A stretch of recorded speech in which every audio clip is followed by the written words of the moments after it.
This podcast was produced by OAR FM Dunedin with support from New Zealand On Air.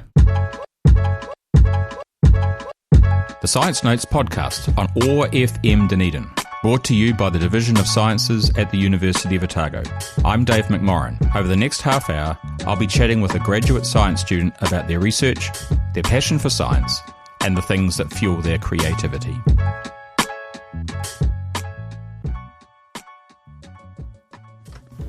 Well, hello there and welcome again to another episode of Science Notes. My name's Dave McMorrin and today our guest is Katrina Sharlott. Hello. Kia orana. Hi. Thank you for having me. Thank you for coming along on a not very pleasant Dunedin afternoon, it has to be said. Katrina is doing a PhD in physical education, yes? Yeah, I'm part of the PE school at Otago, so an interesting journey to get to the topic that I'm on today, but my PhD research crosses areas of physical education, health, and Pacific sciences. So interesting. We like interesting. I think it's interesting. Not just one department doing one boring thing, transdepartmental. And important. And useful, yes. See, that's a bonus as well. I think so. So, before we get into what you're doing, what your important, useful stuff is, how do you find yourself doing a PhD at Otago? Okay, where to start? So, I did my undergraduate study in sport and exercise science. Always loved sport, so I think that's what spurred me going into that area out of high school. Yep. And through my undergrad study, I sort of really saw myself in the physiology and high-performance sport space as a researcher. Yep. So I really pursued that and ended up with a graduate scholarship to go overseas to Vancouver. Nice. And I worked with a company called Lululemon. And even I have heard of Lululemon. You know, it's black stretchy pants. Yes. I worked for them as a research scientist. So cool. That was my early career experience, and it was my dream job at the time. So this wasn't like textile science. This was more to do with the performance of the clothes, was it? Exactly. Right. So you'll know, well, you may not, but big brands have the money to really put teams of people doing research behind the clothing. Right. So the fabrics and the construction of the garment are made in a way that work for specific kinds of performance, and they can claim that. Yeah. So that was what I did cool. as straight out of, undergraduate study. Yep. Then I moved more into the tech space. So I worked for a company called Form Swim, and we did very innovative technology in the swimming space that was basically like a heads-up display swimming coach. Wow. For swimmers to see their biofeedback in the water while as they were swimming, like in VR goggles. You can call them VR goggles. It would be actually AR, like augmented reality. Yes, yeah. So they can still see their real reality in front of them. We've had people on the show talking about AR a couple of years ago, maybe. Yeah. As someone who used to swim a lot and found it quite boring, right, that would have been quite interesting. Exactly. I grew up a swimmer, so this is why I found it was just like, this is genius. And such an amazing tech product to work on. So really loved that. And then I got to a point, a couple of years working in industry, and you're like, I need to go back and get a master's degree to make more money. And so that's what actually brought me back to New Zealand. Right. I decided on Otago because it seemed like we had a really great school, especially having the flume. I planned to do swimming biomechanics. Right, yep. Very, very different to what I'm studying now. And I know we're taking a long journey on my story, but I did a year of my master's, love it, and still love the area of biomechanics. It itches something good in my brain, but I got to a point in my master's, and I hate to, I don't recommend this, by the way, to anyone listening. I did my proposal. Great. Signed off. They loved it. Okay, let's get into the study. I went away for 3 weeks to visit my family in the Cook Islands. Came back with this anxiety that I need to tell my supervisor I don't want to do that topic anymore. And it was because I was thinking really heavily about what matters. Yeah. And while these topics are important, and I do really respect the area of biomechanics, it's an amazing area to study, what is important to me was something very different. Yeah. And I wasn't finding importance, It's important for the elite swimmers. Totally. But that's about all. Yes, yeah. And they're people. Without saying it, you're hitting the nail on the head. But what was important to me is people and community and my community. So I decided to completely change my area of studies to explore Cook Islands Māori perspectives on physical activity. Yeah. And that's rather closer to the realm of health and NCDs and how we can, put effort towards health equity. Yep. And that basically proposed that topic. Then they said, well, if you want to do that topic, that's a PhD. So I was just like, okay, we'll do a PhD. We'll do a PhD. And when that switch happened, I know I'm on the right path because the reception that I had to this new topic was unreal. And Cool. So I'm happy. So like so many of the people we've had on the show over the years, you're studying something that if you ask the person in the street, are people doing research on this? They would say, well, presumably yes. But then you actually talk to the people and they go, no, actually no one's doing this. Mm. And this is kind of the case for you, isn't it? That the type of research you're doing into what seems to me to be a pretty obvious thing to study isn't really being done. Yeah, it is not as focused on. The area of physical activity has been slightly focused on. I actually just did a scoping review on physical activity literature across Pacific populations. So that includes, that's actually very heterogeneous. Yeah. Group, and what is preferred is to silo in. I'm actually specialised in studying Cook Islands Māori, so I can't really speak broadly about Pacific as such, but this scoping review, only 32 studies. Yeah. So that means 32 studies asked Pacific peoples what they thought about physical activity. Yep. And as you say, Pacific peoples is all sorts of things. Exactly. So I actually thought that was, that shows us it's quite a small number. Yep. And so there's work to do. And as you say, it's a problem. I've been to the Cook Islands on holiday once, but I don't pretend to know. But you get the impression that there are health issues up in the islands for people. Yeah. We experience disproportionate levels of NCDs, not even what is an NCD, sorry? NCD stands for non-communicable disease. Right, okay. So that includes things like cardiovascular disease, obesity. It does include cancer, and I said diabetes, right? Yeah. So it's that grouping of diseases that really impact mortality and morbidity, and they often come from lifestyle factors. Yeah. So your notes that you gave me said that you're exploring the concept of physical literacy. So what is that? I hope people find this interesting because this is the area that I really found something promising in while I was studying at Otago. So I learned about this concept in my postgraduate, my first year of my master's. Mm-hmm. And the concept of physical literacy, I feel like, is a new way of, it's not new, but it is a different way of looking at movement and what it gives us in life.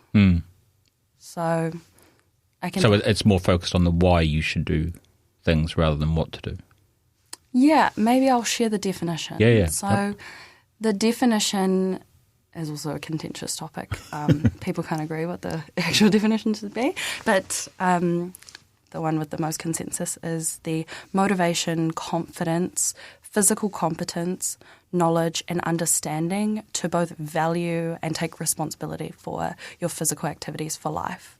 So there's quite a lot to unpack in just that one sentence, but it is about, I like to describe it as a zest for an active lifestyle. Yep.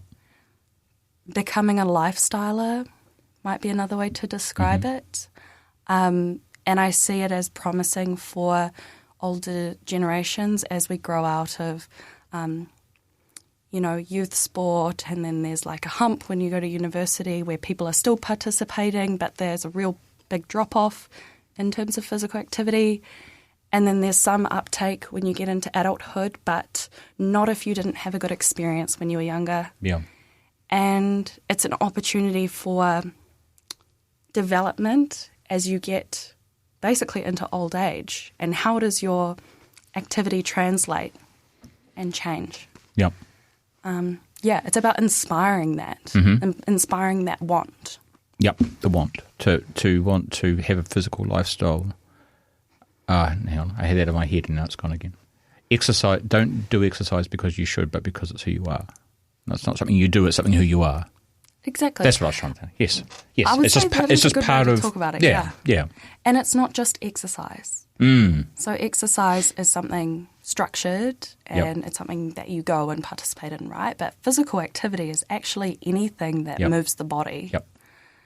And I would say in the islands, like I can speak for the Cook Islands, but there is a drop-off as we get into adulthood of participation in physical activity, especially recreational. Yeah. I don't want to speak for labour work and work, that type of integrated physical activity. But we do also have other types of physical activity that we privilege, for example, work in the tuttle patch or a lot of like agricultural work. And it's really only the young populations that are promoted into sport, mostly sport. Yeah.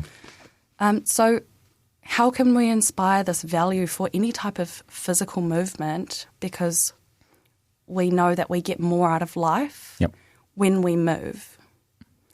And there's a lot to unpack. It's such a big concept. So, I've been learning about it for about 18 months now, but the struggles are, how do I explain it in 1 minute with someone? Yep.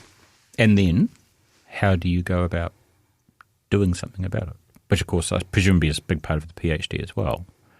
Yeah. Is actually coming up with ways to try and make a difference. Because, like you say, as opposed to the flume and the biomechanics, this does sound like something that could have a major impact. Yeah, it's like beyond the philosophy, what's the impact and how can it translate to things like health promotion? Yeah. And it's predominantly actually a physical education tool. So I see it translating a lot into schools, but it has now been explored in the health promotion realm, which is exciting, but it's still very emerging and lots of different perspectives on where it should go. I mean, schools can be a good way. I know for the chemistry outreach that we do in the department, we do a lot of work with schools, but a lot of it is trying to actually get to the parents of the kids or getting the kids to talk to the parents about what they've been learning. So that can be a trick as well, I suppose. Yeah.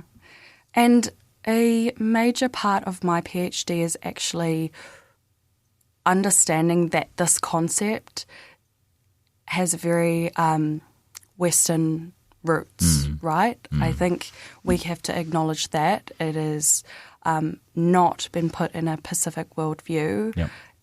It's been put in only very recently an Indigenous Canadian worldview, and so that research has been very inspiring for my work. Yep. but this will be the first study to put it in any Pacific context.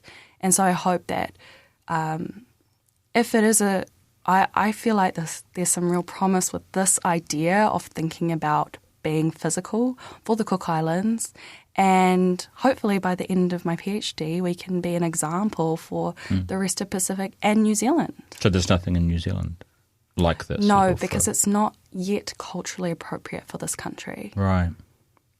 Yeah. So how then are you... So you said you've done a lit review, as you should, to see where things are at and where you're going to fit in. What are the plans beyond understanding what's been done before? Yes. So next steps, it was to start with the scoping review. Yep. So thankfully have finished that.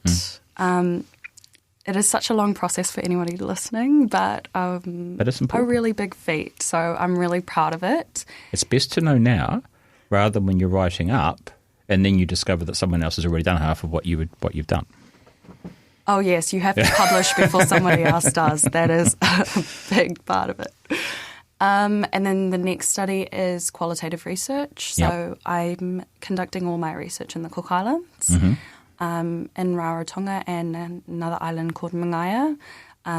That's part of our Pāinua, and we see some cultural differences between the two. So I'm really excited to unpack both of those perspectives. And then finally it'll be pulse checking with the academic community. Yeah. And that's down the line. Yeah. We haven't really thought about that study Got to get some data first. But at the moment we are focused on finishing our scoping review manuscript and going into focus groups. Right. So the idea is you're going to fly up to the Cook Islands then? Yes. And you're going to sit down with groups of people and talk? Yeah, at length. Yeah. Yeah. I've been back and forth maybe 4 times so far over my PhD. So, yeah, just preparing, and our conversations will be not time capped. There'll be maybe groups of 5 to 8 people, and they can be as long or as short as people want to speak for. And so how are you recruiting for your groups? I mean, presumably your family's one, but beyond that. So a big part of Cook Islands methodology is nurturing relationships. So for that reason, that's actually why I've travelled back and forth so often. Yep. And I'm working with the health of the Cook Islands. They're called Te Marae Ora, to, establish credibility, which is really important if you want to get insights from community. Yep. And I'll recruit alongside them and through my own channels. I'm not too worried about recruitment yet. Yeah. And, yeah. Do you have a sense of how many people you want to be able to talk to at the end? Or yeah, just gonna roughly 30. Right. Yep. Yeah. So I'll conduct about 6 focus groups. And half of them will be with community, and half of them will be practitioners of sport, physical activity and health. Yep. And they'll have 2 very different insights that both will help contribute to basically unpacking this idea of physical literacy, taking out all the things that don't resonate with us and putting in all the things that do. Yep. And that's how we're going to reconceptualize an idea and take promise from some really amazing philosophies, but make it our own. Yep. So at the end, you'll have a different definition of what physical literacy is 100%. As it applies to the people in the Cook Islands. And I can tell you now, it's probably not going to be called physical literacy. No. So it sounds really good. I mean, it's nice to have the excuse to go back to the islands. Yes, but, I feel very lucky. Yes. Like I say, we went once. It was great. Weather was like this, except 20 degrees hotter. And to all these students out there, you can do it too.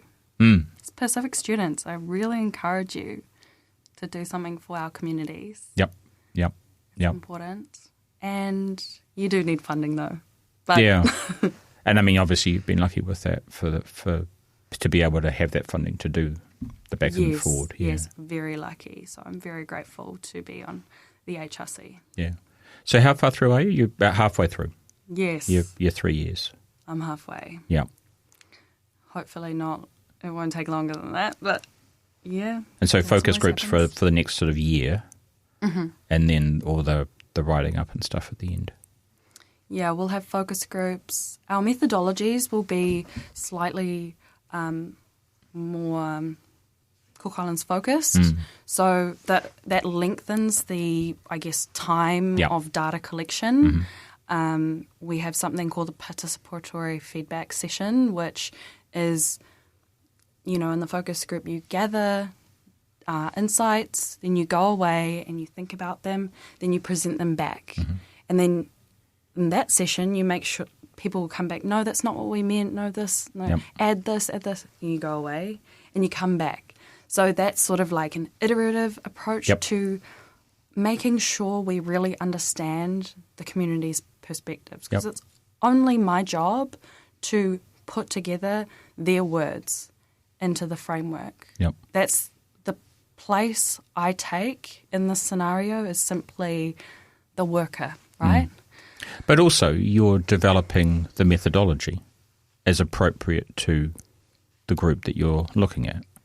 In as much as the definition of physical literacy as it stands is not developed for Cook Islands, so the way that is explored as it stands is not for Cook Islands necessarily either.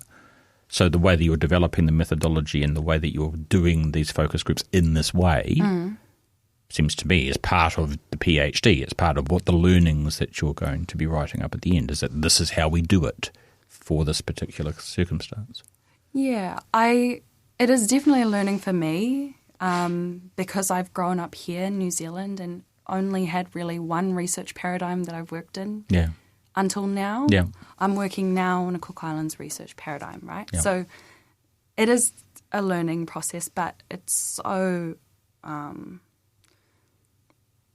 hate to say important again, but I feel really grateful to be able to learn that and do a really good job getting insights from our community and putting it into something. So that's where I find like meaningful research for me is taking place. Cool. And wonderful. We're pretty much out of time. Wow. Just like that. See, you were worried. Thank you for coming along and telling us what you've been up to, and all the best for it. Thank you so much. And thank you everyone out there for listening. You've been listening to the Science Notes podcast, brought to you by the Division of Sciences at the University of Otago.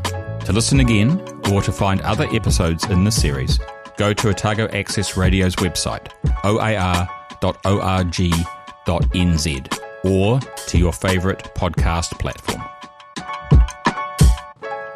This podcast was produced by OAR FM Dunedin with support from New Zealand On the Air.